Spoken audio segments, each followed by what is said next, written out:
There it is. The nation to defend. Our nation. Yours and mine. At least, this is a part of it. There's more. A lot more. It's a big nation, this country of ours. From the rocky coast of New England to the shores of California.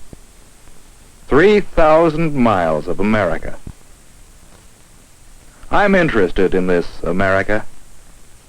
I've got a stake in this country of ours, just as you have. I could be one of your neighbors in a small town, or one of the big city people you know. Maybe the fellow who sat next to you at the game on Saturday. Or I could just as well be sitting with you in the audience. Because, you see, I want to look at these things with you, and talk about these things with you.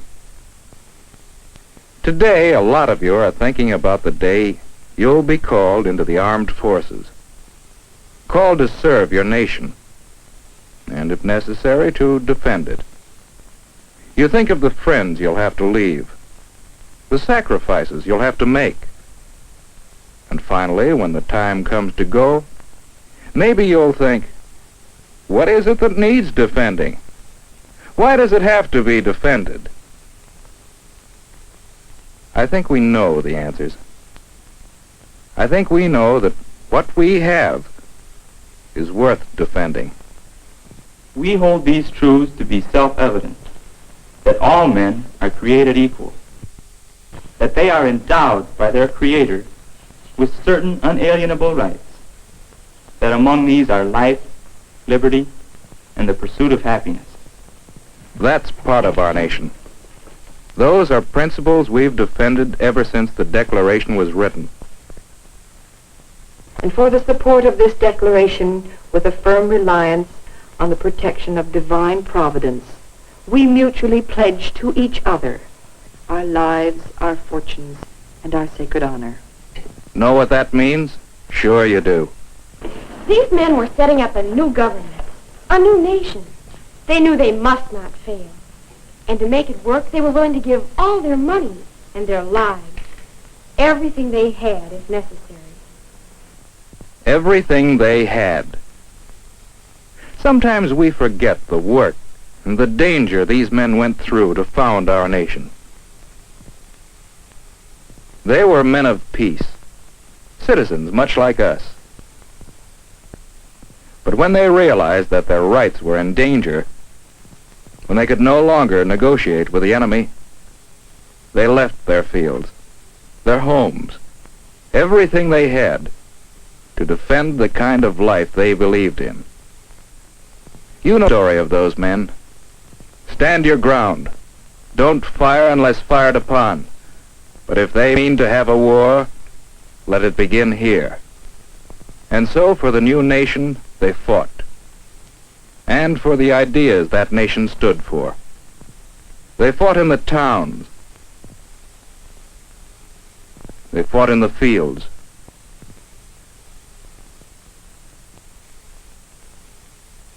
Sometimes women joined in the defense of their homes and families.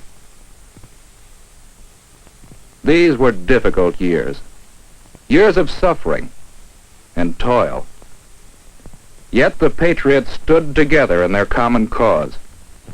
Some of the patriots, like George Washington, gave years of devoted service and leadership to the nation. Some, like Chaim Solomon, gave their fortunes to the nation. Many, like Nathan Hale, gave their lives. And still more, many more, gave years of military service in the defense of their country. Their country was a little group of 13 colonies, and yet because they defended it, that country survived, grew into the great nation that you and I live in today. That nation has always been devoted to peace. But all through our history, there have been times when there was no peace, when differences could not be compromised, when the last resort was to fight. Men who loved freedom, who believed in our way of life, have not hesitated to defend freedom. Ordinary citizens, mostly young men, have fought to defend the kind of America they believed in. And they have done this not because they loved war, but because they hated tyranny. In 1917, the fight against tyranny took us far from our own shores, into other lands, to join with other nations who were fighting to keep our kind of freedom. In 1941, we embarked on a great struggle that was fought in many different places over the globe. Once more, American men gave everything they had for the nation. Once more, we joined with men of other nations in the common defense of freedom. Once more, we hoped tyranny was ended. We want most of all to live in peace with the other nations of the world. And we have always been willing to discuss world problems and eager to find peaceful ways of settling differences. But at the same time, we have been on guard against tyranny, any kind of tyranny. We have been willing to fight aggression wherever it threatens to destroy the things we believe in. Things such as justice, fair play, the right for everyone to have an equal chance. We have been willing to join men of other nations who believe in these same ideals of freedom. And always, as our nation has needed men, men respond. If it were not for men, men willing to defend the nation and the ideals it represents, you and I might lose all we have. Our freedoms, our opportunities, and perhaps our lives. And what about the future? As long as we have a nation, we may be called upon to defend it. Today, tomorrow, in the future. George Washington said, "To be prepared for war is one of the most effectual means of preserving the peace." Daniel Webster said, "God grants liberty only to those who love it, and are always ready to guard and defend it."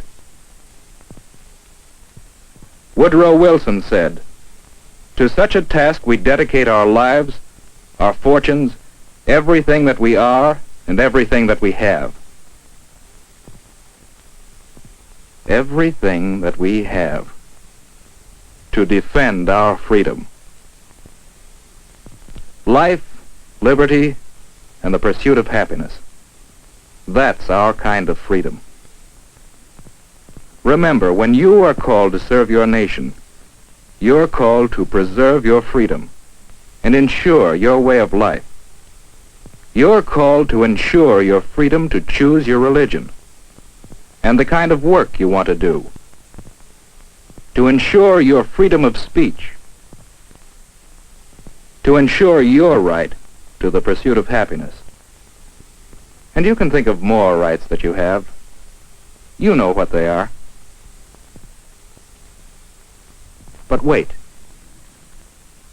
Maybe you think, it's harder now than ever before. The problems of today are greater than other men have had to face.